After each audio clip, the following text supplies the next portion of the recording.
8వ అధ్యాయం 32వ వచనాన్ని చదువుదాం.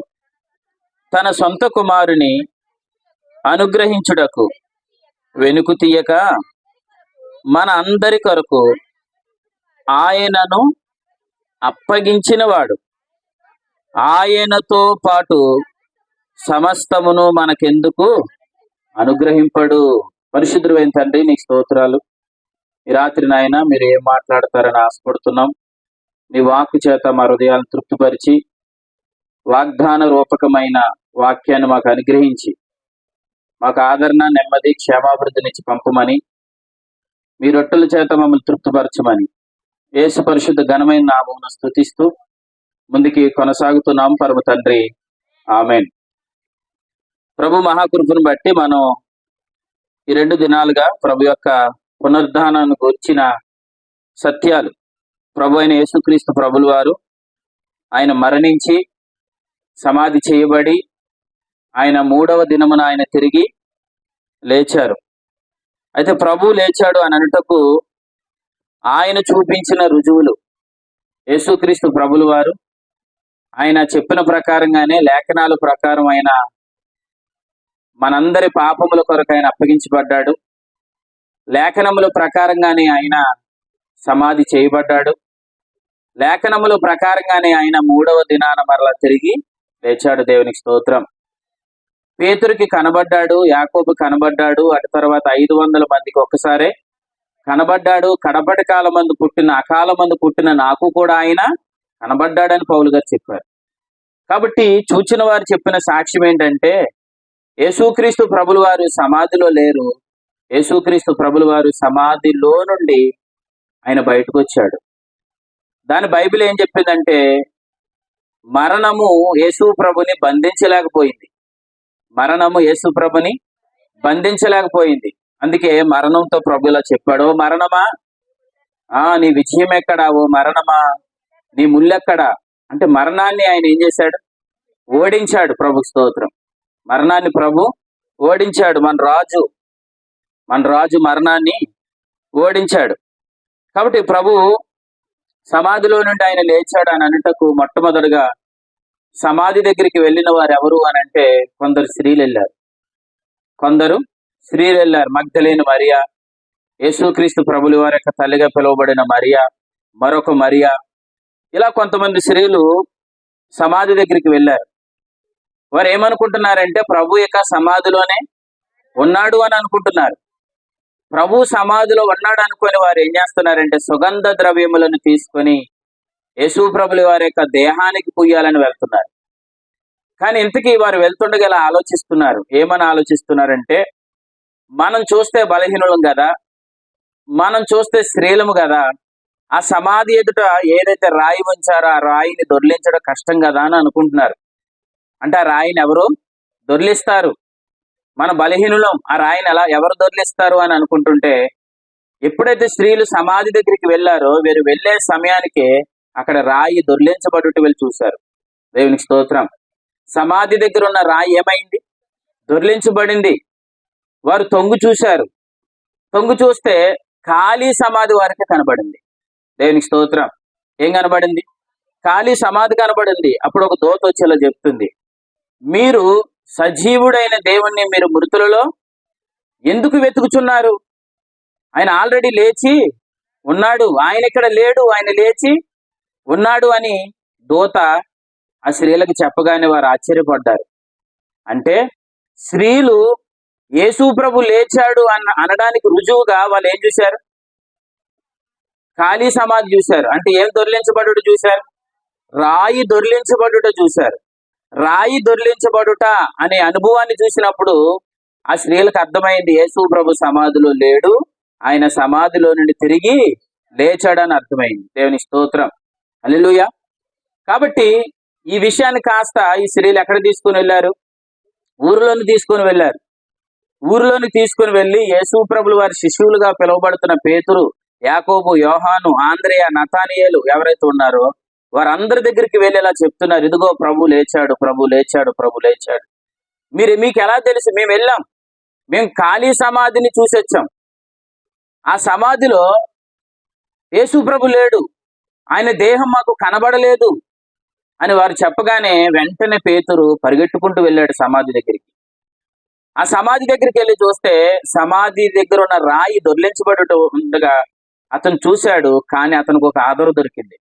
ఒక ఆధారం దొరికింది. ఏంటి ఆ ఆధారం? అది దేవునికి స్తోత్రం. నార వస్త్రం దొరికింది. ఆయన చనిపోయినప్పుడు ఏ ఏ వస్త్రం అయితే ఆయన చుట్టారో ఆ వస్త్రం దొరికింది. ఆ వస్త్రాన్ని చూడగానే పేతురికి అర్థమైంది, ఎస్, ఇది ఖచ్చితంగా ప్రభు యొక్క వస్త్రమే. ఎందుకంటే ఆ సుగంధ ద్రవ్యాలు పూసినప్పుడు పేతురు కూడా ఆ స్థలంలో ఉన్నాడు గనుక. కాబట్టి ఆ వస్త్రం చూడగానే అర్థమైంది యేసు ప్రభు సమాధిలో నుండి లేచాడని. వస్త్రం చూడగా ఎందుకు అర్థమైంది? వస్త్రం చూడగా ఎందుకు అర్థమైంది? ఎవరో చెప్పారు. మహిమ శరీరంతో లేచాడు. దేవునికి స్తోత్రం. మహిమ శరీరానికి ఏం అవసరం లేదు, వస్త్రాలు అవసరం లేదు. అందుకే మహిమ శరీరంతో యేసు ప్రభు లేచాడు అని అనడానికి వస్త్రంతో పని లేదు అన్న విషయాన్ని పేతురు గుర్తించాడు. అంటే ఒక వస్త్రాన్ని చూడగానే పేతురికి ఏమర్థమైంది? ఆయన లేచాడు. రాయి దొర్లించబడు చూడగానే స్త్రీలకు ఏమర్థమైంది? ఆయన లేచాడు. దేవునికి స్తోత్రం. కాబట్టి వారు చూచారు యేసు ప్రభు సమాధిలో లేడు. ఈ అనుభవాలు మనం నిన్నటి దినాన ఆదివారం కొన్ని విషయాలు మనం అలాగే బాలంతరంలోను, అలాగే ఇంజరంలోను, అలాగే రాత్రి నేలపిల్ల ఆరాధనలో మనం ప్రభు మనకి నేర్పించారు. ఈ రాత్రి ప్రభు ఏం మాట్లాడుతున్నారంటే 13వ వచనం, లూకాసు వార్త 24వ అధ్యాయం 13వ వచనం. యేసు ప్రభు సమాధిలో నుండి ఆయన లేచిన తర్వాత జరిగిన ఒక సంఘటన ఉంది. ఆ సంఘటన కూడా మనం చూద్దాం. లూకాసు వార్త 24వ అధ్యాయం 13వ వచనం. ఇదిగో ఆ దినమందే, అంటే ఆ దినమంది అంటే ఇప్పుడు ఆయన తిరిగి లేచిన దినమందే. వారిలో ఇద్దరు యెరూషలేమునకు ఆమడ దూరమునున్న ఎమ్మాయు అని ఒక మార్గమునకు ఆ గ్రామమునకు వారు వెళ్ళుచు జరిగిన ఈ సంగతులన్నిటిని గూర్చి ఒకరితో ఒకరు ఏం చేస్తున్నారంటే సంభాషించుచున్నారు. 15, వారు సంభాషించుచు ఆలోచించుకొనుచుండగా యేసు తానే దగ్గరికి వచ్చి వారితో కూడా నడిచెను. హల్లెలూయా. యేసు ప్రభులు వారు వారితో పాటు నడిచెను. చివరిగా మాట చూడండి 16. అయితే వారు ఆయనను గుర్తుపట్టలేకుండా వారి కన్నులు మూయబడెను. అంటే యేసుక్రీస్తు ప్రభులు వారు చనిపోయిన తర్వాత సమాధి దగ్గరికి స్త్రీలు వచ్చారు. రెండోది పేతురు సమాధి దగ్గరికి వచ్చాడు. మూడో సందర్భం ఏంటంటే యేసు ప్రభులు వారు లేచారు అని అన్నటకు రుజువుగా అక్కడ ఎమ్మాయి మార్గంలో ఇద్దరు నడుచుకుంటూ వెళ్తున్నారు. ఇద్దరు వ్యక్తులు ఏం చేస్తున్నారు? నడుచుకుంటూ వెళ్తున్నారు. ఈ ఇద్దరు వ్యక్తులు నడుచుకుంటూ వెళ్తుంటే వీళ్ళిద్దరు ఇలా మాట్లాడుకుంటున్నారు. ఏమనంటే, చాలా మంచివాడు కదా యేసు ప్రభు అనే ఆయన, నజరేయుడు అనే యేసు చాలా మంచి వ్యక్తి కదా, అతను చాలా మంది రోగులను బాగు చేశాడు కదా, బలహీనులను బలపరిచాడు కదా, కుష్ఠరోగులను బాగు చేశాడు కదా, కళ్ళు లేని వారికి కళ్ళు ఇచ్చాడు కదా, అనేకులను ఆయన బాగు చేశాడు కదా. కానీ ఈ రోమా ప్రభుత్వం కపటంగా ఉన్న ఈ శాస్త్రులు పరిసయ్యులు ఆయనను సిలువకు అప్పగించేశారు. ఆయన సిలువలో చంపబడ్డాడు అని యేసుక్రీస్తు ప్రభుల వారి గురించి ఇద్దరు నడుచుకుంటూ మాట్లాడుకుంటూ వెళ్తుంటే వాళ్ళు సంభాషణ గుర్తించిన ప్రభు ఏం చేశాడంటే వారితో పాటు వారి మధ్యలో ఒక ఆయన నడవడం ప్రారంభించాడు. ఆయన ఎవరో కాదు, మన ప్రభు అయిన యేసుక్రీస్తు. అప్పుడు ప్రభు వారితో ఇలాగ అంటున్నాడు, మీరు ఎవరి గురించి మాట్లాడుతున్నారని అడిగాడు వాళ్ళని. వారిద్దరు మాట్లాడుకుంటుంది ఎవరి కోసం? ప్రభు కొరకే. కానీ వాళ్ళు ఏం గుర్తించలేకపోతున్నారంటే ఆయన సిలువేయబడ్డాడు, ఆయన చంపేశారు, సమాధి చేశారు, కానీ ఆయన తిరిగి లేచాడనే విషయం వారికి ఇంకా గ్రహించకపోతే యేసుక్రీస్తు ప్రభుల వారి గురించి ఎప్పుడైతే వీళ్ళు మాట్లాడుతున్నారో అప్పుడు వారితో పాటు ప్రభు ఏం చేస్తున్నాడు? వారితో పాటు ప్రభు నడుస్తున్నాడు. వారితో పాటు ప్రభు ఎప్పుడైతే నడుస్తున్నాడో వారి మధ్యలో ఉండి ఇలా అడిగాడు, మీరు ఎవరి గురించి మాట్లాడుతున్నారు, మీరు ఎవరి గురించి సంభాషిస్తున్నారు అని అంటుంటే అప్పుడు ఇద్దరు అంటారు కదా, నీకు తెలియదా నజరేయుడని యేసు అని ఒక ఆయన ఉన్నాడు కదా, అతను చాలా శక్తిమంతుడు, అతను మాట ఇచ్చాడంటే దాన్ని ఖచ్చితంగా ఆయన నెరవేరుస్తాడు. చూడండి 19వ వచనంలో అంటున్నారు వాళ్ళు. 19వ వచనం 18 లేదు 19 చదవండి. ఆయన అవి ఏవని వారిని అడిగినప్పుడు వారు నజరేయుడని యేసును గూర్చిన సంగతులే ఆయన దేవుని ఎదుటను ప్రజలందరి ఎదుటను దేవునికి స్తోత్రం, ఆయన క్రియలోను వాక్యములోను శక్తి గల ప్రవక్త అయి ఉండెను. దేవునికి స్తోత్రం. యేసు ప్రభులు వారి గురించి వారు గొప్ప సాక్ష్యం ఇచ్చారు. ఏంటి ఆ సాక్ష్యం అంటే, మేము ఎవరి గురించి మాట్లాడుతున్నాము అని అంటే, ఒక శక్తి కలిగిన వాడు. ఎవరు ఆయన? ప్రభు అయిన యేసుక్రీస్తు. ఆయన గొప్పతనం ఏంటి అని అంటే ఇలా చెప్తున్నారు, ఆయన మాటిస్తే దాన్ని నెరవేరుస్తాడు. అది వాళ్ళు ఏమేమి సాక్ష్యం ఇస్తున్నారు? మాటిస్తే ఆయన ఖచ్చితంగా నెరవేరుస్తాడు. ఆయన క్రియలోను, చెప్పండి, క్రియలోను వాక్యములోను ఆయన ఎవరు? శక్తి కలిగిన వాడు. అంటే అర్థం ఏంటంటే, ఆయన మాటిస్తాడు, రెండు, దాన్ని ఖచ్చితంగా ఆయన నెరవేరుస్తాడు. హల్లెలూయా. ప్రభుకున్న గొప్పతనం ఏంటంటే, ఆయన మాట్లాడతాడు, ఆయన ఏం మాట్లాడాడో దాన్ని ఖచ్చితంగా ఆయన నెరవేరుస్తాడు. హల్లెలూయా. కాబట్టి ఆయన పేరు ఇలా రాయబడింది, మనుషులు నమ్మదగిన వారైనా ఆయన నమ్మదగిన దేవుడు అని రాయబడింది. ఎందుకు చెప్పాడు ఆ మాట? మనుషులు మాట ఇచ్చినా దాన్ని ఏం చేయలేరు, నెరవేర్చలేరు. కానీ దేవుడు ఖచ్చితంగా మాట ఇస్తే దాన్ని ఖచ్చితంగా నెరవేరుస్తాడు. నేను ఒక మాట చెప్తున్నాను, మీరు చివరి వరకు నిలిచుంటే ఖచ్చితంగా వాగ్దాన ఫలాన్ని అనిపిస్తారు. అందుకే ప్రభు వాక్యం కూడా ఏం చెప్తుందంటే, ప్రభు మనకి ఏ విషయంలో వాగ్దానం ఇచ్చాడో ఆ వాగ్దానం నెరవేరేంత వరకు మనం ఆయన సన్నిధిలో కనిపెట్టేవారుగా ఉండాలి. ఖచ్చితంగా మనం కనిపెడితే తగిన కాలమందు తగిన విధంగా తగిన రీతిగా ఖచ్చితంగా వాగ్దాన ఫలం అనుభవించేటట్లుగా ప్రభు చేస్తాడు. అందుకే ప్రభుని గురించి ఒకసారి సంఖ్యాకాండం 23వ అధ్యాయం ఒక మాట రాయబడిన చూడండి. సంఖ్యాకాండము 23వ అధ్యాయం, సంఖ్యాకాండం 23వ అధ్యాయం 19వ వచనాన్ని మనం గమనిస్తే, దేవుడు అబద్ధమాడుటకు ఆయన మానవుడు కాదు. చూసారా, దేవుడు అబద్ధమాడుటకు ఆయన మానవుడు కాదు, పశ్చాత్తాపడుటకు ఆయన నరపుత్రుడు కాదు. ఆయన చెప్పి చేయకుండునా ఆయన మాటిచ్చి దాన్ని స్థాపించకుండా ఉండునా. ప్రభు స్తోత్రం. హల్లెలూయా. ఎంత గొప్పగా ప్రభు వాక్యం చెప్తుందో చూడండి. ఆయన మాటిస్తే చెప్పండి, ఖచ్చితంగా ఆయన స్థాపిస్తాడు. మాటిస్తే ఖచ్చితంగా ఆయన స్థాపిస్తాడు. ఆయన చెప్పి చేయకుండానా అంటే ప్రభు మాట్లాడాడు అంటే ఖచ్చితంగా ఏం చేస్తాడు? ఇప్పుడు ఇలా చెప్పండి, ఆయన వాక్యములోను, చెప్పండి, రెండు, క్రియలో కూడా ధన్యుడు. అంటే అర్థం ఏంటి? ఆయన మాటిస్తాడు, దాన్ని ఖచ్చితంగా చేస్తాడు. కొంతమంది ఎలా అంటారు కదా, ఏమంటారు? మీకు అర్థమయ్యేటట్టుగా చెప్తున్నారు, ఇతనికి నోటు బారే గాని చెయ్యి బారు లేదంటారు కదా. అంటే ఏంటి? కొంతమంది ఏమంటారు, నోటితో చాలా చెప్తారు, నేను ఉన్నాను రా, నేను చేస్తాను రా, నేను విడిచిపెట్టను రా. దీన్ని ఇంగ్లీష్లో ఏమంటారంటే మై హోనా, నేను ఉన్నాను రా అని అంటారు. హిందీ అంటది మై హోనా అని అంటారు. మై హోనా అని అన్నవారు ఏం చేస్తారు? తర్వాత కష్టం వచ్చిందని మనకి మళ్ళీ ఫోన్ చేసామనుకోండి, వెంటనే ఫోన్ ఏమంటారు, మీరు ఫోన్ చేస్తున్న నెంబర్ ప్రస్తుతానికి కవరేజ్ ఏరియాలో లేదు. కానీ ప్రభు వాక్యంలో చెప్తుంది, ఆయన ఎప్పుడు పిలిచినా ఆయన తలుపు తెరుస్తాడని రాయబడింది. దివారాత్రములు తన పిల్లలు మొర్రపెట్టగా ఆయన ఏం చేస్తాడు? ఆలకిస్తాడు. అన్యాయస్తుడైన న్యాయాధిపతి ఒక విధవరాలు వచ్చి ప్రతిసారి గోజాడుతుందంట, అయ్యా నా సమస్యకు పరిష్కారం, అయ్యా నా సమస్యకు పరిష్కారం అని అంటుంటే, ఆ అన్యాయస్తుడైన న్యాయాధిపతి ఏం చేశాడట? చాలాసార్లు విసుక్కున్నాడు. ఏం చేశాడు? విసుక్కున్నాడు. కానీ చివరికి ఒక రోజు ఏం చేశాడట? ఇంకా ప్రతిసారి ఈమె మాటికి ఇదే స్థలానికి వస్తుందని ఏం చేసింది ఆమె? అతను ఏం చేశాడట? ఆమె ఏ విషయంలో అయితే సమస్యతో వస్తుందో, వాక్యం వినాలి అందరూ, ఏ సమస్యతో అయితే ఆమె వస్తుందో అప్పుడు ఆ సమస్య విషయంలో ఆ న్యాయాధిపతి ఏం తీర్చాడు? న్యాయం తీర్చాడు. అక్కడ ఎలా అన్నాడు? ఒక మనుషుడే న్యాయం తీరిస్తే, అసలు ఆ అన్యాయస్తుడైన మనుషుడే న్యాయం తీరిస్తే, కానీ దేవుడు అన్యాయస్తుడు కాదు. దేవుడు ఎవరు కాదు? అన్యాయస్తుడు కాదు. ఆయన మాట ఇచ్చి తప్పిపోయేవాడు కాదు. క్రియ చేయుటకైనా శక్తిమంతుడు. క్రియ చేయుటకు ఎవరైనా శక్తిమంతుడు. 110వ కీర్తన 4వ వచనంలో ఇలా రాయబడి చూడండి. 110వ కీర్తన 4వ వచనం,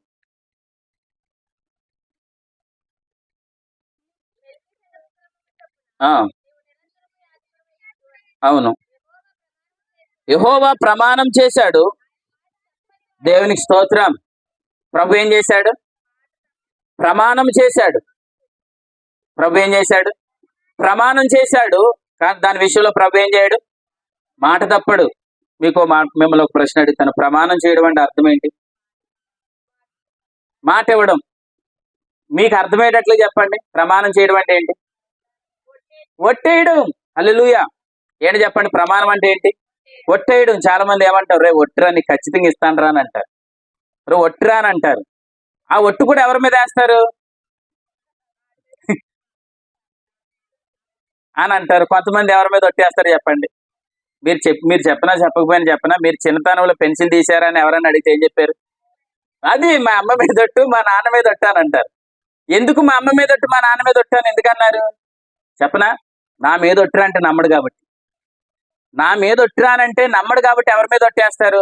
మా అమ్మ మీద ఒట్టు, మా నాన్న మీద ఒట్టు. అంటే అర్థం ఏంటి? నాకంటే మా అమ్మ మా నాన్న గొప్పవారు, నన్ను ప్రేమించేవారు నాకంటే గొప్పవారు మా అమ్మ నాన్న ఉన్నారు కాబట్టి వారి మీద ఒట్టు అని అంటారు. నేను ఎలా చెప్తున్నా? మరి దేవుడు ప్రమాణం ఎలా చేస్తాడు చెప్పాలి? దేవుడు ప్రమాణం ఎలా చేస్తాడు? ఒకవేళ దేవుడే ఒట్టేస్తే ఎవరి మీద ఒట్టేస్తాడు చెప్పాలి? ఇప్పుడు చెప్పాలి. ఆయన మీద వేసుకుంటాడు అన్న వాళ్ళు చేయి చూపించండి. నాకు అనుమానంగా ఉందన్న వాళ్ళు ఏదో ఒకటి చెప్పండి మొత్తం మీద. హెబ్రీలకు రాసిన పత్రిక చూడండి. హెబ్రీలకు రాసిన పత్రిక 6వ అధ్యాయం. హెబ్రీలకు రాసిన పత్రిక 6వ అధ్యాయం. ఆయన ప్రమాణం చేశాడు, దాన్ని ప్రభు అక్కడ ఎలా చెప్తున్నాడు? హెబ్రీలకు రాసిన పత్రిక 6వ అధ్యాయంలో ఒకసారి చూడండి. 13వ వచనం చదవండి. దేవుడు అబ్రహామునకు వాగ్దానం చేసినప్పుడు తనకంటే ఏ గొప్పవాని తోడు అని ప్రమాణము చెయ్యలేకపోయాను. దేవునికి స్తోత్రం. మీకు మాట చెప్పనా? అక్కడ అబ్రహాము అనే పదం తీసి మీ పేరెట్టుకొని చదవండి. ధైర్యం లేదా? చదవండి, గట్టిగా చదవండి. మీ పేరెట్టుకొని చదవండి. దేవుడు వాగ్దానం చేసినప్పుడు తనకంటే ఏ గొప్పవాని తోడని ప్రమాణం చెయ్యలేకపోయాను. దేవునికి స్తోత్రం. అంటే మీకు వాగ్దానం ఇచ్చాడు అని అంటే ఆయన ఏం చేశాడు? ప్రమాణం. ఆయన ఏం చేశాడు? ప్రమాణం చేశాడు. మీకు ఎన్ని వాగ్దానాలు వస్తున్నాయి? కూర్చున్న ప్రతిసారి ఎన్ని వాగ్దానాలు వస్తున్నాయి? ఆయన సన్నిధికి వస్తున్నప్పుడు మీతో ప్రభు ఎన్ని వాగ్దానాలు ఇస్తున్నాడు? ఎన్ని వాగ్దానాల ద్వారా ప్రభు మీతో మాట్లాడుతున్నాడు? ఇదే స్థలంలో నేను ఒక 4-5 వారాల క్రితం ప్రభు ఒక మాట చెప్పాడు.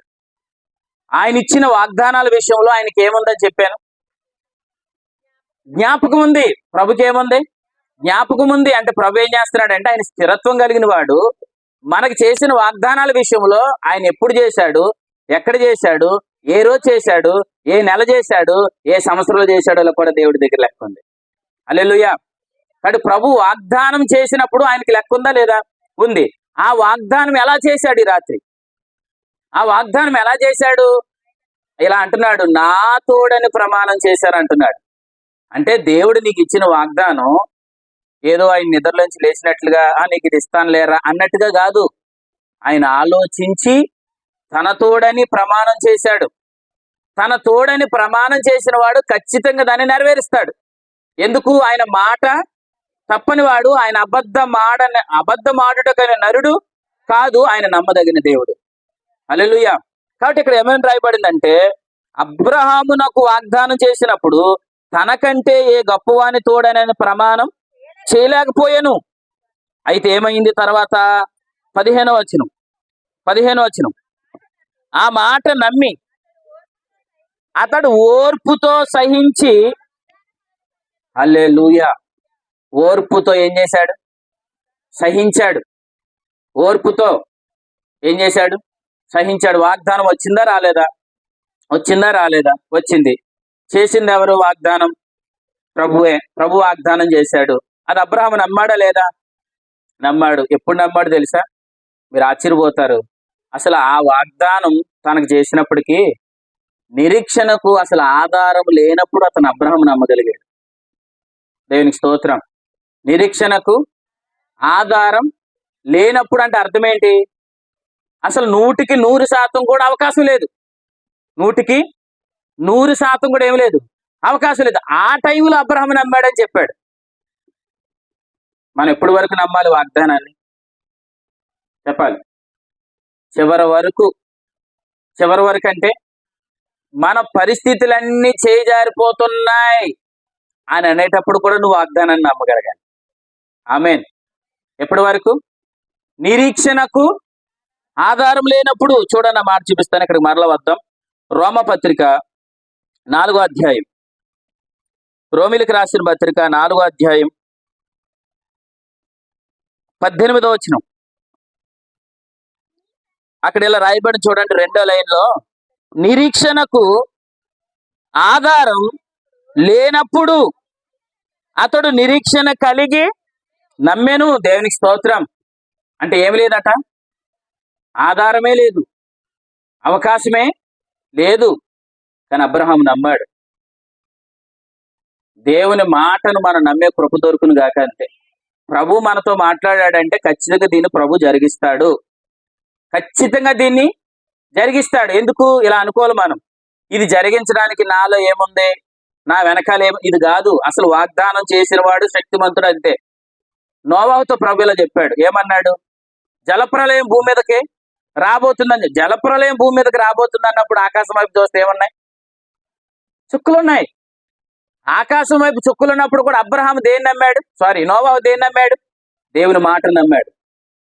నోవాహు దేవుని మాటను నమ్మాడు. ఆకాశంలో అప్పటికి ఏమున్నాయి? చుక్కలున్నాయి. దేవుని మాటే దాన్ని నెరవేరుస్తుంది. చుక్కలున్నాయి అయినా ప్రభు మాటే నెరవేరుతుంది.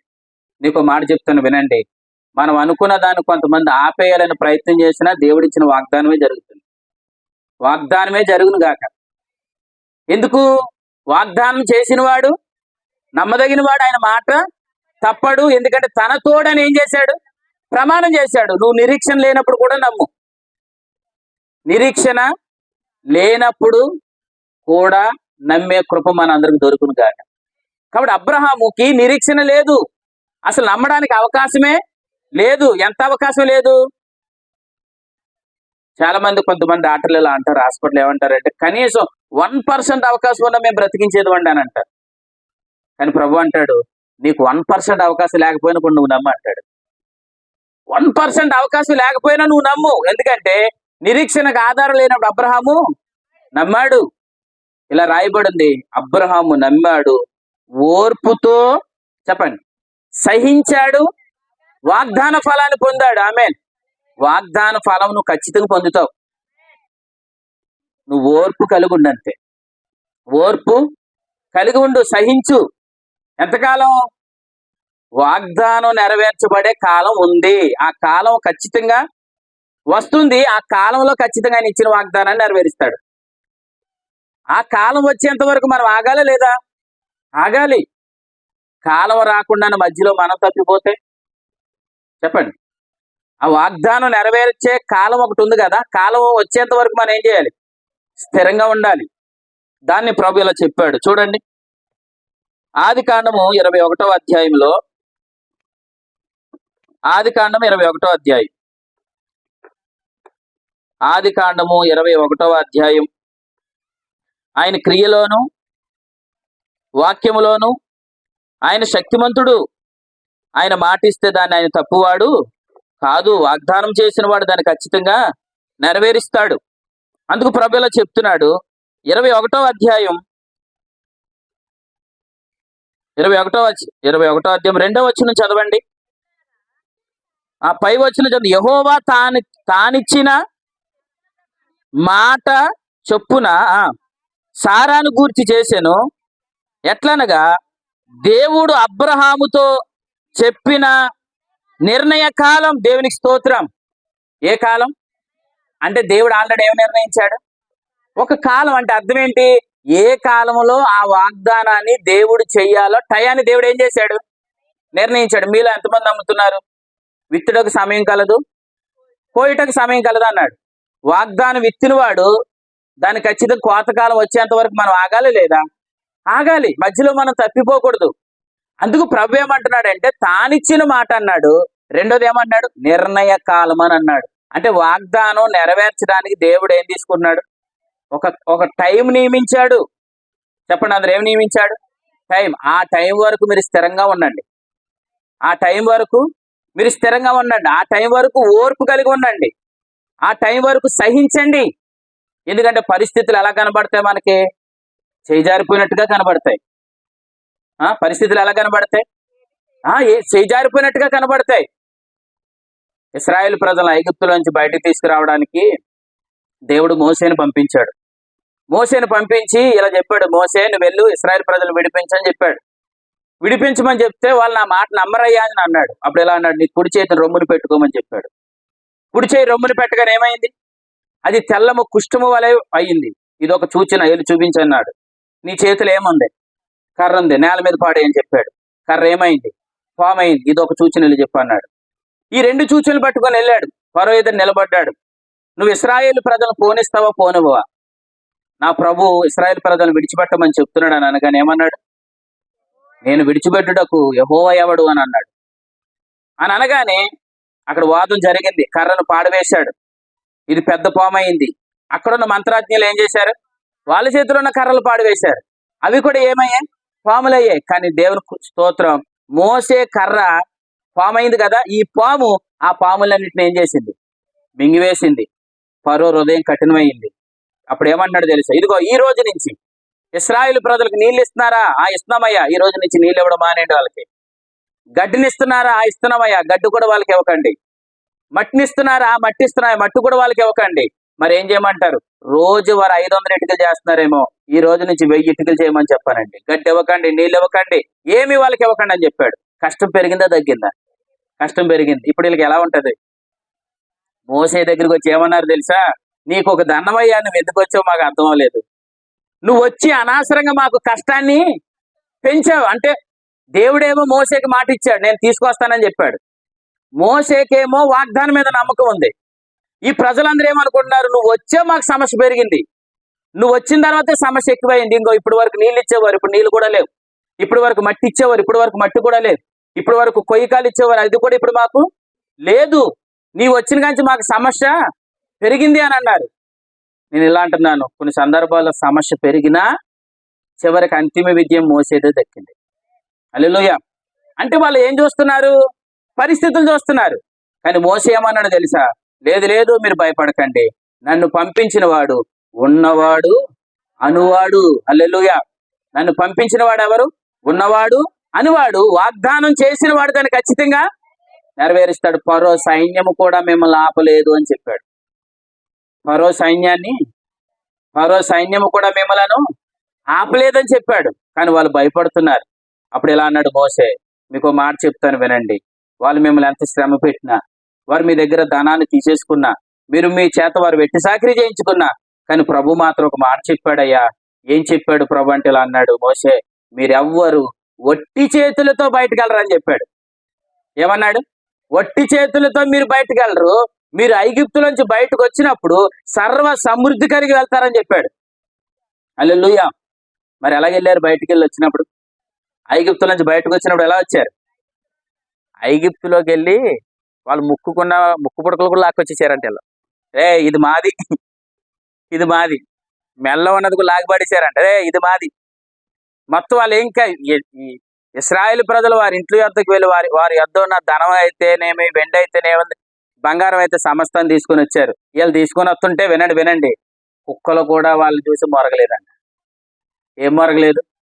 కుక్కలు కూడా నాలుక ఆడించలేదని చెప్పాడు. అంటే వినండి, వారు పరిస్థితులు చూశారు. కానీ మోసే, చెప్పండి, దేవుడిచ్చిన మాట, వాగ్దానం, ఆయనతో ప్రభు ఏం చెప్పాడో దాన్ని నమ్మగలిగాడు. వినండి, పరిస్థితులు చేజారిపోతున్నా, నమ్మడానికి నిరీక్షించడానికి ఆధారం లేకపోయినా వినండి, వాగ్దానాన్ని మాత్రమే నమ్మండి. ఎందుకు? వాగ్దానం చేసింది సేవకుడు కాదు, వాగ్దానం చేసింది నరుడు కాదు, వాగ్దానం చేసింది ఎవరు? సర్వశక్తి కలిగిన దేవుడు.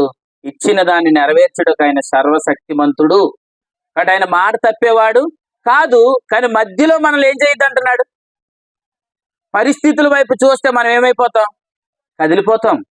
పరిస్థితుల వైపు చూస్తే మనం స్థిరంగా ఉండలేం. కాబట్టి అందుకే మనం పరిస్థితుల వైపుకు ఎవరు చూడకుందురుగాక. గాలిని చూసిన పేతురు ఏమయ్యాడు? ములిగాడు లేదా? గాలిని ఎందుకు చూశాడు? అప్పుడు వరకు ఎవరిని చూశాడు? ప్రభుని చూశాడు. ప్రభుని చూస్తూ సముద్రం మీద నడుస్తున్నాడు. ప్రభుని చూస్తూ సముద్రం మీద నడిచినప్పుడు అతడు దోణి దిగాడు, అడుగులు వేశాడు, కొంత దూరం కూడా నడిచాడు.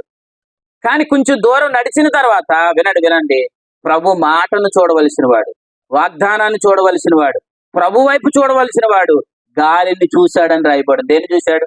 గాలిని. నేను ఎలా అంటున్నాను? ఆ గాలి ఏంటో కాదు, పరిస్థితులు చూశాడు. పరిస్థితులు చూశాడు. కానీ ముందుంది వాగ్దానం. వాగ్దానం చూడవలసిన పేతురు పరిస్థితులు చూశాడు. పరిస్థితులు చూడగానే ఏమయ్యాడు? మునిగిపోయాడు. నేను కూడా మాట చెప్తున్నాను, వినండి. మీరు పరిస్థితులు చూస్తే మీరు మునిగిపోతారు. మీరు పరిస్థితులు చూడొద్దు. మీకు ఇచ్చిన వాగ్దానం, మీకు ప్రభు ఏ వాగ్దానం ఇచ్చాడో దాన్ని ఖచ్చితంగా ఏం చేస్తాడు? నెరవేరుస్తాడు. మీ వైపు ఉన్న విశ్వాసమునకు కర్తయు దాన్ని కొనసాగించేవాడైనా యేసు వైపు చూస్తూ సాగిపోండి అని చెప్పాడు మనతో. ప్రభుకు స్తోత్రం. కాబట్టి వాగ్దానాన్ని నెరవేర్చుటకు ఆయన ఒక నిర్ణయ కాలం నియమించాడు. చెప్పండి, ఏంటది? నిర్ణయ కాలం అనండి. నిర్ణయ కాలం. ఆ నిర్ణయ కాలంలో ఖచ్చితంగా ఆయన దాన్ని నెరవేరుస్తాడు. రెండో మాట కూడా చూపిస్తాను. అపోస్తుల కార్యగ్రంథము 7వ అధ్యాయం. అపోస్తుల కార్యగ్రంథము 7వ అధ్యాయం 17వ వచనం చూడండి. అపోస్తుల కార్యగ్రంథం 7వ అధ్యాయం 17వ వచనం. పరిస్థితుల వైపు చూసే ఆ వెలుచూపి రాత్రి ప్రభువైన యేసు నామములో అది దూరమగును గాక. వాగ్దానాన్ని చూసే కన్నులు తెరవబడును గాక యేసు నామములో. చూడండి 17వ వచనం. అయితే దేవుడు అబ్రహామునకు అనుగ్రహించిన వాగ్దాన కాలము సమీపించిన కొలది. అంటే వాగ్దాన కాలం సమీపించిన కొలది అంటే అర్థమేంటి చెప్పండి? వాగ్దానం నెరవేర్చుటకు నియమించిన సమయం దగ్గర పడే కొలది అని అన్నాడు. దేవునికి స్తోత్రం. అంటే దేవుడు వాగ్దానం చేశాడు. చెప్పండి, దాన్ని నెరవేర్చే టయాన్ని కూడా ఆయన ఏం చేస్తున్నాడు? నిర్ణయించాడు. అందుకే అన్నాడు వాగ్దాన కాలం. అంటే ఆయన చేసిన వాగ్దానం ఏ కాలంలో దాన్ని నెరవేర్చాలో ఆ కాలంలో ఆయన నెరవేరుస్తాడు. వాగ్దానం చేసిన వాడు ఏ కాలంలో దాన్ని నిర్ణయించాడో ఆ టైంలో దాన్ని ఖచ్చితంగా చేస్తాడు. దీన్నే పేతురు గారి పత్రికలో 5వ అధ్యాయంలో ఇలా చెప్పాడు. చూడండి, తగిన కాలం. ప్రభుకు స్తోత్రం. చూడండి, పేతురు గారు రాసిన మొదటి పత్రిక 5వ అధ్యాయం 6వ వచనం చదవండి. దేవుడు తగిన సమయం అనండి. చెప్పండి, తగిన సమయం. 3 పదాలు చెప్పాను నేను.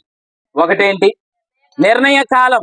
2 వాగ్దాన కాలం. 3 తగిన సమయం. చెప్పండి, ఏంటి? తగిన సమయం. పోలే దాన్ని తగిన కాలం అనండి. నిర్ణయ కాలం, వాగ్దాన కాలం, తగిన కాలం. దేనికి? దేవుడు నీతో చెప్పిన దాన్ని చేయుటకు. హల్లెలూయా. దేవుడు నాతో చెప్పిన దాన్ని నెరవేర్చుటకు, దేవుడు నీతో చెప్పిన దాన్ని నెరవేర్చుటకు ఈ రాత్రి నువ్వు నమ్ము ఒక టయాన్ని నిర్ణయించాడు. ఆ వాగ్దానానికి ఒక కాలం నియమించాడు. ఆ వాగ్దానానికి ఒక సమయాన్ని నిర్మించాడు. అది ఎవరు గుర్తించారంటే అది అబ్రహాము గుర్తించాడు. అబ్రహాము గుర్తించి వాగ్దానం చేసిన దేవుడు ఆయన నమ్మదగిన వాడు, ఆయన తనతోడని ప్రమాణం చేశాడు. దాన్ని ఖచ్చితంగా ఏం చేస్తాడు? నెరవేరుస్తాడని పరిస్థితుల వైపు చూడక, ఎదురవుతున్న అవమానాల వైపు చూడక, ఎదుర్కొంటున్న సమస్యల వైపు చూడక ఆయన ఏం చూశాడు? ప్రభు వైపు చూశాడు. తగిన కాలం వచ్చింది, ఓర్చుకున్నాడు, ఓర్పు కలిగి ఉన్నాడు, సహించాడు. కానీ చివరికి వాగ్దాన ఫలాన్ని పొందాడు.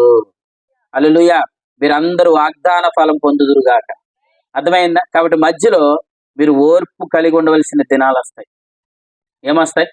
ఓర్పు కలిగిన ఉండవలసిన దినాలు వస్తాయి. కొద్ది కాలం సహించవలసింది వస్తుంది. సహించవలసిన కాలం అంటే అర్థం ఏంటి? కొంతమంది ఇలా అనొచ్చు, మనల్ని ఏమంటారు? లోకాసు వార్తలో, లోకాసు వార్త 14వ అధ్యాయం ఒకసారి చూడండి. మనుషులు ఏమంటారట? లోకాసు వార్త 14వ అధ్యాయం. వాగ్దానాన్ని ప్రభు నెరవేరుస్తాడు. మధ్యకాలంలో మనం కొద్ది కాలం సహించాలి. దేని బట్టి సహించాలి? చూడండి, కొంతమంది మనుషులు ఎలా మాట్లాడతారని చెప్తున్నాడు. లోకాసు వార్త 14వ అధ్యాయం. లోకాసు వార్త 14వ అధ్యాయం 30వ వచనం చూడండి. చూచి వారందరూ ఈ మనుషుడు ఆ అక్కడ చివరి లైన్ చదవమ్మా. ఎగతాళి ఆ ఎగతాళి చేయ సాగుదురు. అంటే కొంతమంది మనుషుల మధ్యలో మనల్ని ఏం చేస్తారు? ఏమని ఎగతాళి చేస్తారు చెప్పండి? ఎప్పటి నుంచి అంటున్నావు కదా, వాగ్దానం అంటున్నావు, దేవుడు గొప్ప కార్యం చేస్తాడు అంటున్నావు, దేవుడు విడిచిపెట్టాడు అంటున్నావు, బలమైన కార్యం చేస్తాడు అంటున్నావు కదా అని కొంతమంది మనల్ని ఏం చేస్తారు? ఎగతాళి చేస్తారు. దాన్ని ఇలా కూడా చెప్పొచ్చు, కొంతమంది అవసరమైతే మనల్ని చూసి నవ్వుతారు. ఏం చేస్తారు? నవ్వుతారు, అపహాసం చేస్తారు. ఇతడేదో గొప్ప అని చెప్పాడు కదా, ఇతనేదో చేసేస్తానని అన్నాడు కదా అని కొంతమంది మళ్ళీ ఏం చేస్తారు? ఎగతాళి చేస్తారు. అంతేకాదు పేతురు గారు రాసిన పత్రిక కొందరు మనుషులు మనల్ని ఎగతాళి చేయొచ్చు, కానీ వాగ్దానం చేసిన దేవుడు మాత్రం ఏం చేస్తాడు చూడండి. పేతురు 2వ పత్రిక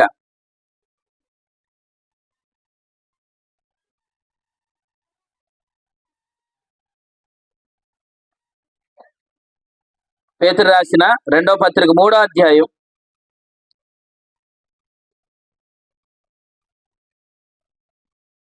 తీశారమ్మా. 9వ వచనం చదవండి.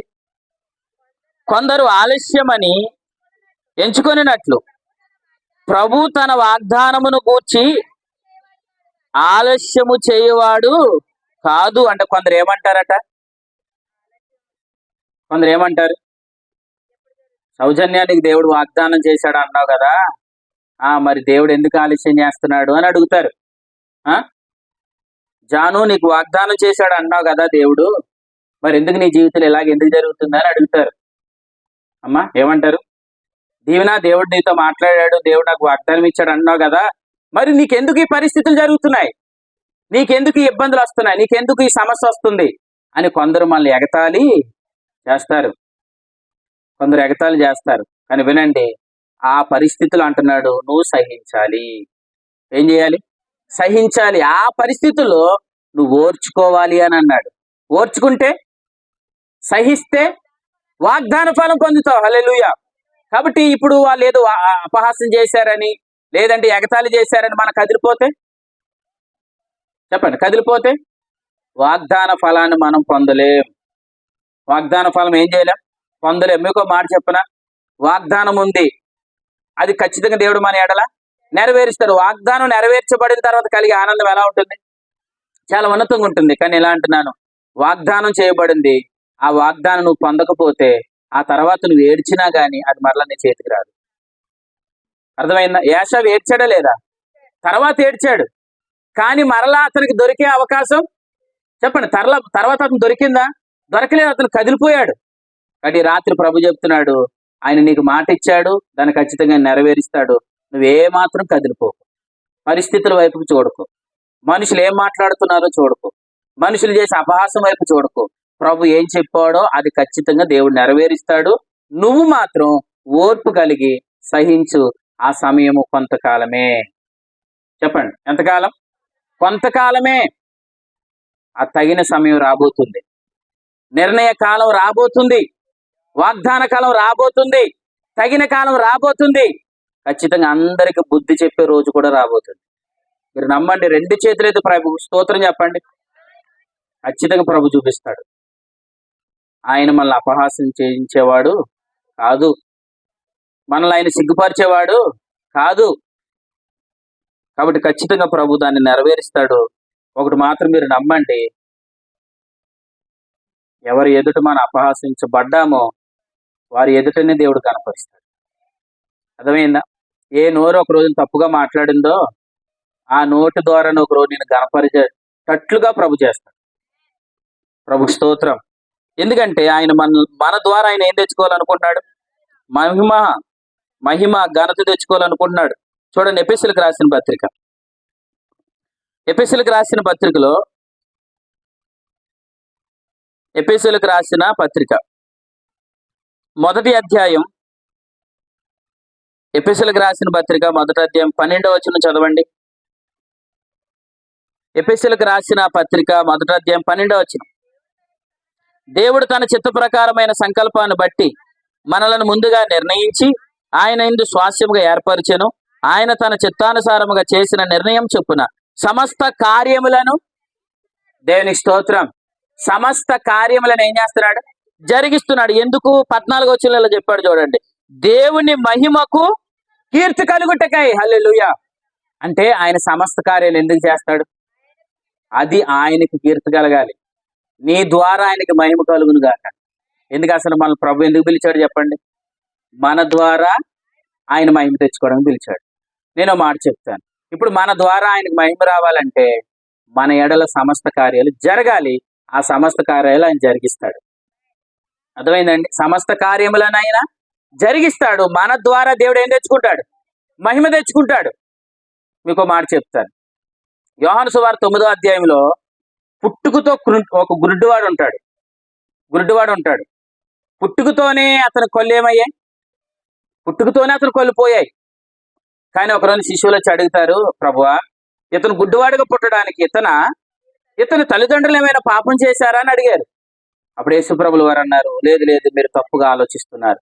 ఇతడు గాని ఇతని తల్లిదండ్రులు గాని ఈ తప్పు చేయలేదు, పాపం చేయలేదు. కానీ ఇతను గుడ్డివాడిగా పుట్టడానికి ఒక కారణం ఉంది. ఏంటో చెప్పనా? ఈ రోగం ద్వారా, ఈ సమస్య ద్వారా దేవుడు మహిమ తెచ్చుకోబోతున్నాడు అని చెప్పాడు. హల్లెలూయా. అంటే ఈ సమస్య ద్వారా దేవుడు ఏం తెచ్చుకుంటాడు? మహిమ తెచ్చుకుంటాడంటే మరి ఇప్పుడు ఆ సమస్యను ఏం చేయాలి చెప్పాలి గట్టిగా. దేవునికి మహిమ ఎప్పుడు వస్తుంది? సమస్య తీరితే ఆయనకి ఏమొస్తుంది? మహిమ వస్తుంది. నేను ఎలాంటి ఆయన మహిమ తెచ్చుకుంటాడా? తెచ్చుకుంటాడు. తెచ్చుకోవాలంటే ఖచ్చితంగా సమస్య ఏమవ్వాలి? దేవునికి స్తోత్రం. అందుకే అతను గుడ్డితనాన్ని బాగు చేశాడు. అప్పుడు దేవునికి ఏమొచ్చింది? మహిమ వచ్చింది. మనతో ఇలా చెప్తున్నాడు ఈ రాత్రి, నిన్ను పిలిచిందే నాకు మహిమ తెచ్చుకోవడానికి,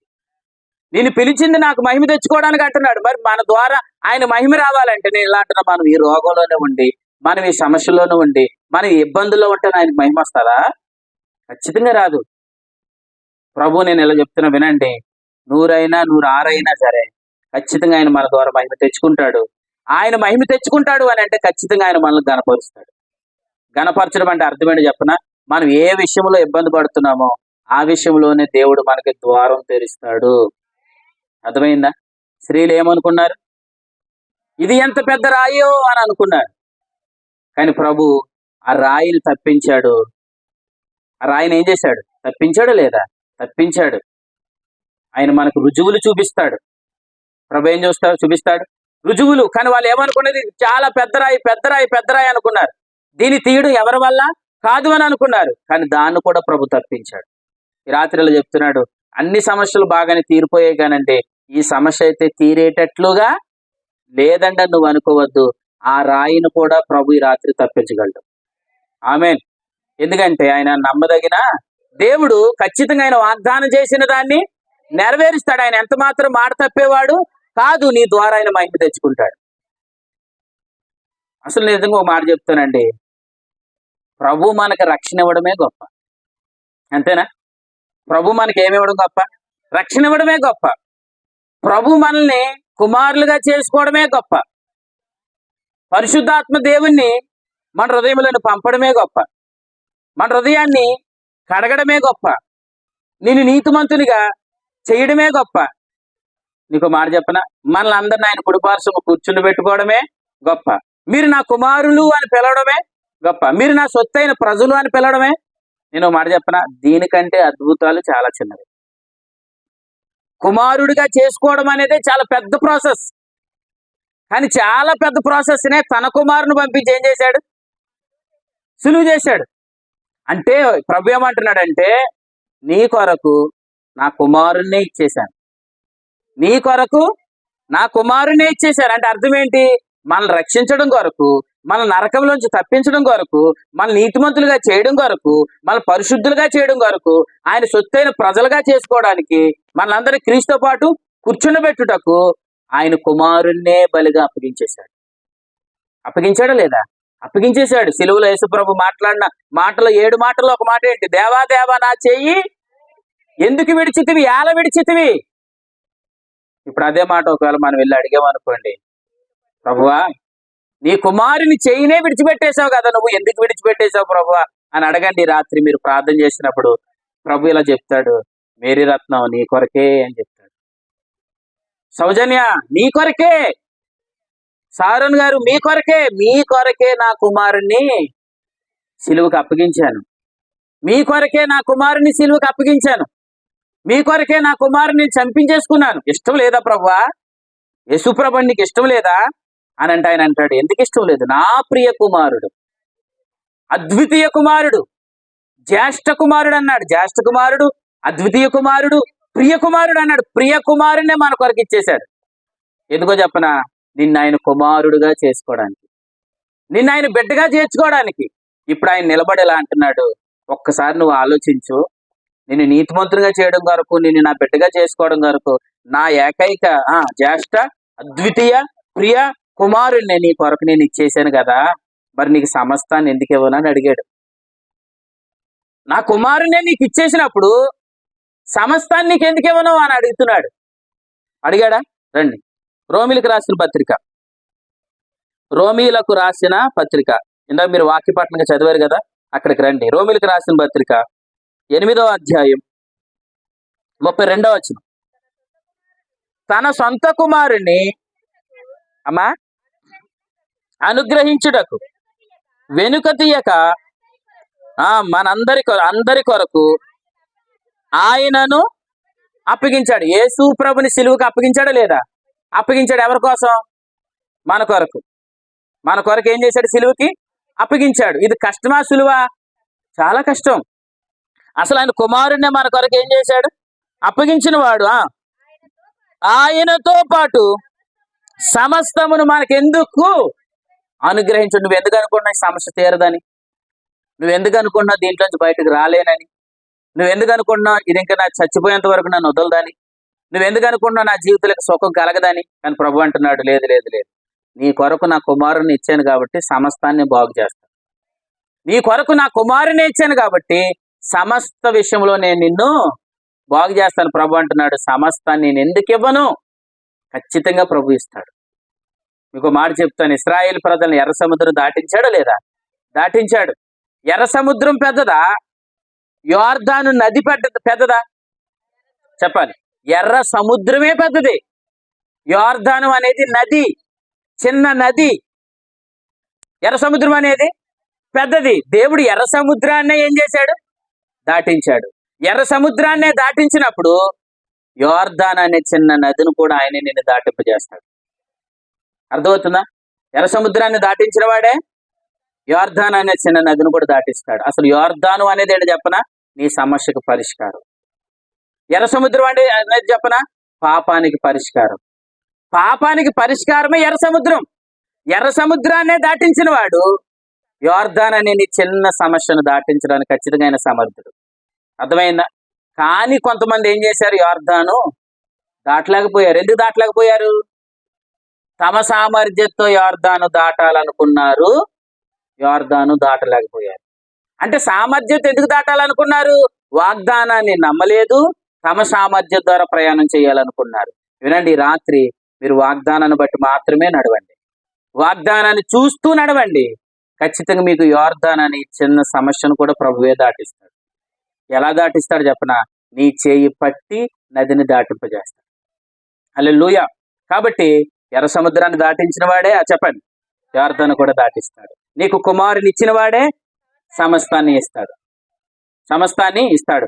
పాపానికి పరిష్కారం ఇచ్చిన వాడే చెప్పండి, నీ సమస్య ప్రతి సమస్యకు ఆయన పరిష్కారం ఇస్తాడు. అర్థమైందా? కాబట్టి కలత చెందొద్దు, భయపడొద్దు. రేపు ఏమవుతుందో, ఈ నెల ఏమవుతుందో, ఈ సంవత్సరం ఏమవుతుందని మీరేం కలవరపడద్దు. ఎంఐ మార్గంలో నడుస్తున్న ఇద్దరు కూడా అదే ఆలోచిస్తున్నారు. ఏమవబోతుంది అని ఏమవుతున్నారంట? కలవరపడుతున్నారు. రండి, లోకాసు వార్త చివరిగా, లోకాసు వార్త 24వ అధ్యాయం. ఎంఐ మార్గంలో నడుస్తున్న వీళ్ళిద్దరు ఏమనుకున్నారు చూడండి, ఎలా ఉన్నారు? కలవరంలో ఉన్నారు. రండి, లోకాసు వార్త 24వ అధ్యాయం 13వ వచనం. ఇదిగో ఆ దినమందు వారిలో ఇద్దరు యెరూషలేమునకు ఆమడ దూరంలో ఉన్న ఎంఐ అనే ఒక మార్గమునకు వారు వెళ్ళొచ్చు. జరిగిన సంగతుల గురించి ఏం చేస్తున్నారు? మాట్లాడుకుంటున్నారు. అప్పుడు ఏం జరుగుతుంది చూడండి. వారు ఎలా ఉన్నారు? 37 అయితే వారు దిగులు పడుతున్నారు. ఎలా ఉన్నారు చెప్పండి? వాళ్ళు దిగులు పడుతున్నారు. అమ్మా ఏం చేస్తున్నారు? దిగులు పడుతున్నారు. రెండోది భయపడుతున్నారు. ఇంకా మీరు ఆలోచిస్తే అక్కడ ఇలా రాయబడింది. తర్వాత 38లో కలవరపడుతున్నారు. చెప్పండి ఏం చేస్తున్నారు? కలవరం. తర్వాత వారు సందేహం పడుతున్నారు. 4 చెప్పండి. 1 దిగులు, 2 భయము, 3 కలవరం, 4 సందేహాలతో వారు ఉన్నారు. అప్పుడు ప్రభు ఏం చేశాడు చెప్పండి వారికి? ఇలా అన్నాడు. 36వ వచనం. మాట్లాడుచుండగా ఆయన వారి మధ్య నిలిచి మీకు సమాధానము కలుగును గాక. ఆమేన్. అంటే దిగులుతోను, భయముతోను, కలవరంతోను, సందేహాలతో ఉన్న వారితో ప్రభు అంటున్నాడు మీకు సమాధానం కలుగును గాక. వినండి, ఈ రాత్రి మీరు ఏ కలవరంతో వచ్చినా, ఏ దిగులుతో వచ్చినా, ఏ భయంతో వచ్చినా, మూడోది ఏంటి? సందేహం. ఏ సందేహంతో వచ్చినా ప్రభు ఈ రాత్రిలో చెప్తున్నాడు నీకు సమాధానం కలుగును గాక. ఆ సమాధానం కలిగితే ఏం జరుగుతుంది మనకి? 41వ వచనం. సంతోషము చేత. ఏమంది? అయితే వారు సంతోషము చేత. దేవునికి స్తోత్రం. మీకు సమాధానం కలిగితే ఖచ్చితంగా మీకు సంతోషం కలుగుతుంది. హల్లెలూయా. కాబట్టి వినండి, మీరు దిగులు పడొద్దు, కలవరపడొద్దు, భయపడొద్దు, చింతపడొద్దు, ఏడవద్దు. మీరు మాత్రం వాగ్దానం వైపు చూడండి. వాగ్దానం వైపు చూడండి. మీరు దేని కొరకు దిగులు పడద్దు. ప్రభు చెప్తున్నాడు, ఆయన మాట ఇచ్చిన వాడు దాన్ని ఖచ్చితంగా నెరవేరుస్తాడు. ఈ అమ్మాయి మార్గంలో నడుస్తున్న ఇద్దరు ఎవరంటే వినండి, కొంతమంది ఇలా చెప్తున్నారు వీళ్ళిద్దరు ఎవరో కాదు, భార్య భర్తలు. ఏదేని తోటలో ఇద్దరు నడుచుకుంటూ వెళ్తున్నారు, వీళ్ళిద్దరు ఎవరు? భార్య భర్తలు. అమ్మాయి మార్గంలో నడుచుకుంటున్న వీళ్ళిద్దరు ఎవరు? భార్య భర్తలు. నేను ఎలా చెప్తున్నాను, ఇద్దరు భార్య భర్తలు కూర్చున్నా నడిచినా దేని గురించి మాట్లాడుకుంటున్నారు? ఈ రోజు దేని గురించి మాట్లాడుకుంటున్నారు చెప్పండి? రేపు ఎలాగా? పిల్ల పరిస్థితి ఏంటి? పిల్లల పరిస్థితి ఏంటి? అప్పు పరిస్థితి ఏంటి? మనకున్న ఈ సమస్య పరిస్థితి ఏంటి? ఈ గొడవ పరిస్థితి ఏంటి అని మాట్లాడుకుంటున్నారు లేదా? సారా గారు మాట్లాడుతున్నారు లేదా? సమాధానం కలుగును గాక. అర్థమైందా? భార్య భర్తలు ఇద్దరు మాట్లాడుకుంటూ వెళ్తున్నారు వీళ్ళు. ప్రభు అంటున్నాడు మీకు సమాధానం కలుగును గాక. కాబట్టి ఇక్కడి నుంచి ప్రతి విషయంలో దేవుడు సమాధానం ఇస్తాడు. ఇప్పుడు ఇరువురు నడుచుకుంటూ ఏం మాట్లాడుకోవాలి? ఇంకా సమస్య గురించి కాదు. ప్రభు ఏం మాట్లాడుతున్నాడు? ప్రభు మనతో ఏం మాట్లాడుతున్నాడు? ప్రభు ఏం దర్శిస్తున్నాడు? ఎలా మాట్లాడుతున్నాడు అన్న దాన్ని మీరు ఎక్కువగా మాట్లాడుకుందురుగాక.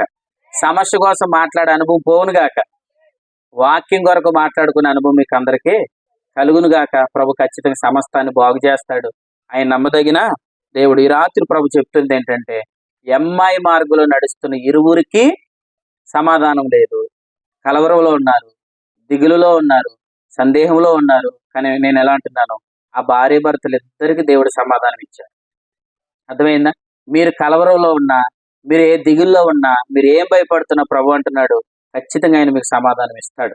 ఎందుకంటే ప్రభు రాత్రిలో చెప్పాడు, మీ కొరకు నా కుమారుణ్ణే అప్పగించాను, ఖచ్చితంగా మీకు నేను సమస్తాన్ని అప్పగిస్తాను. పాపానికి పరిష్కారాన్ని ఇచ్చిన వాడిని మీ సమస్యకు నేను పరిష్కారం ఇస్తాను.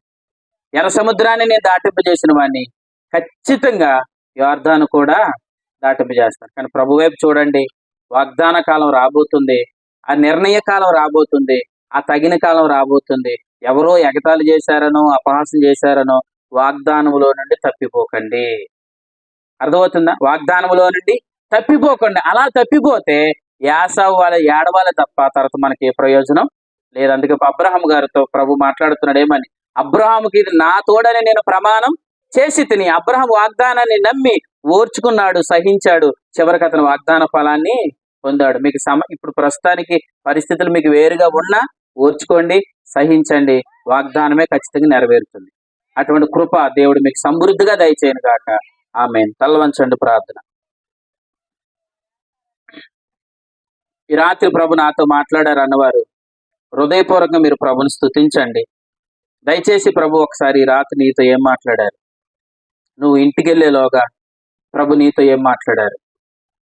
ఎవరో ఎగతాళి చేస్తున్నారనో, ఎవరో అపహాసం చేస్తున్నారనో, పరిస్థితులు తారుమారవుతున్నాయేనో, సమస్య మరింత ఎక్కువ అవుతుందనో నువ్వు ఆలోచించుకు. ప్రభు రాత్రి చెప్తున్నాడు, నువ్వు వాగ్దాన కాలం ఖచ్చితంగా రాబోతుంది, అది నిర్ణయ కాలం రాబోతుంది, తగిన సమయం రాబోతుంది.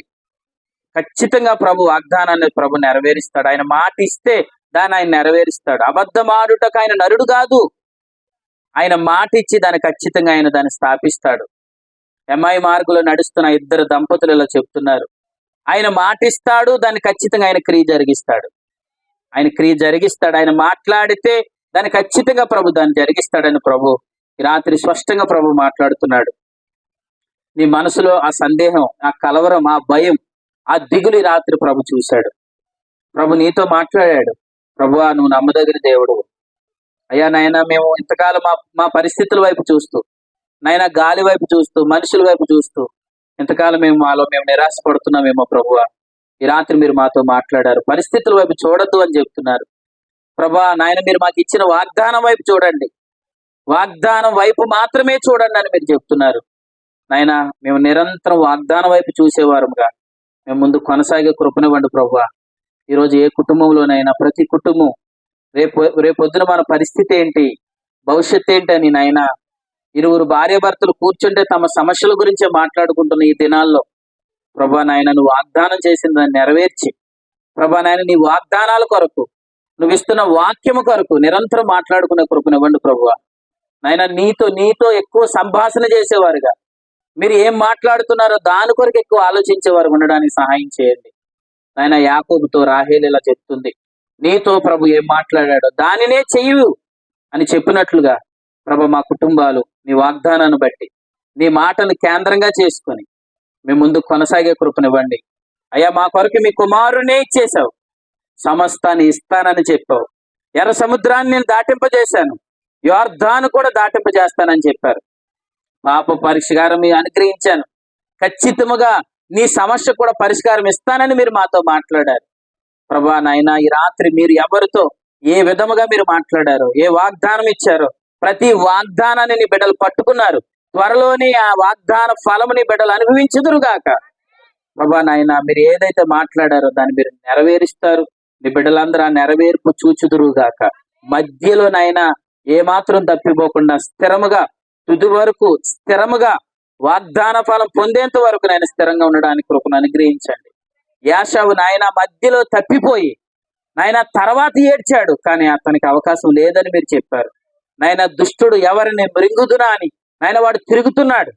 నాయన, వాగ్దానంలో నుండి తప్పించడానికి, విశ్వాసంలో నుండి తప్పించడానికి, గురిలో నుండి తప్పించడానికి నాయన వాడు ఎంతగానో ప్రయత్నిస్తున్నాడు. వాడు మాయలో ఏ కుటుంబం పడకుండాను గాక. ప్రభా నాయన, గత రాత్రి మీరు మాట్లాడినట్లుగా ప్రతి ఇంటికి రక్త ప్రోక్షణ జరుగును గాక. ఈ రాత్రి ఆయన చేరువచ్చిన నీ ప్రజలందరిని బట్టి మీ స్తోత్రాలు. ఎవరు ఎటువంటి సమస్యలతో వచ్చారో, ఎటువంటి బలహీనతలతో వచ్చారో, ఎటువంటి రోగంతో వచ్చారో నీ బిడ్డలందరికీ నాయన త్వరలోనే కృప కలుగును గాక.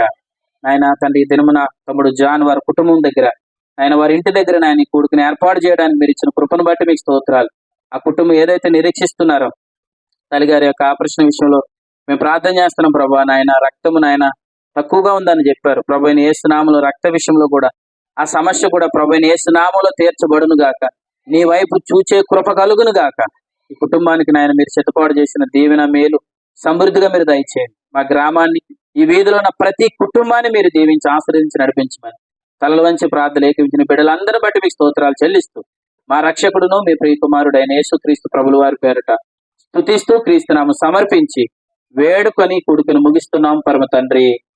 ఆమేన్. అందరికీ వందనాలు.